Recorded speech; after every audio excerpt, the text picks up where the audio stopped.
സർവത്ര ഗോവിന്ദനാമസങ്കീർത്തനം. ഗോവിന്ദ ഗോവിന്ദ. ദശകം 51.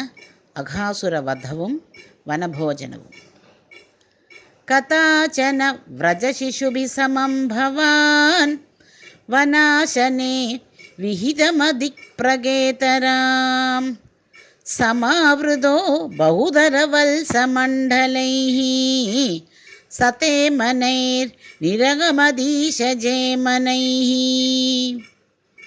വിനിര്യതസ്തവ ചരണാംബുജദ്വയാത് ഉദഞ്ചിതം ത്രിഭുവനപാവനം രജഃ മഹർഷയഃ പുളകധരൈ കളേബരൈർ ഉദൂഹിരേ ധൃതഭവദീക്ഷണോത്സവാഃ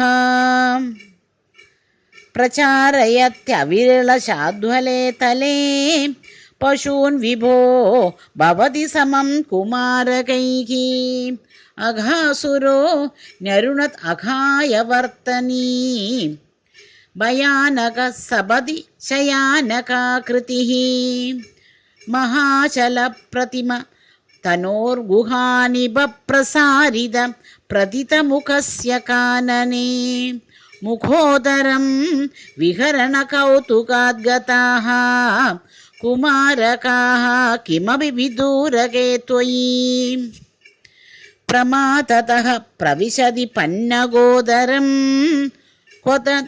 ക്വതത്തനൗ പശുപകുലേ സവാത്സകേ വിദൻ ഇദം ത്വമപി വിവേശിത പ്രഭോ സുഹൃജ്ജനം വിശരണം ആശുരക്ഷിതും ഗളോദരേ വിപുലിതവർഷ്മണാ ത്വയാ മഹോരഗേ ലുടതി നിരുദ്ധമാരുതേ ദ്രുതം ഭവാൻ വിദളിതകണ്ഡമണ്ഡലോ വിമോചയൻ പശൂൻ വിനിര്യയൗ ക്ഷണം ദിവി ഉപഗമാർത്ഥം ആസ്ഥിതം മഹാസുരപ്രഭവം അഹോ മഹോ മഹത് വിനിർഗതേ ത്വയി തു നിലീനം അഞ്ജസാ നഭസ്ഥലേ നനുരുദ് അധോ ജഗുസ്സുരാഃ സവിസ്മയൈഃ കമലഭവാദിഭിർ സുരൈഃ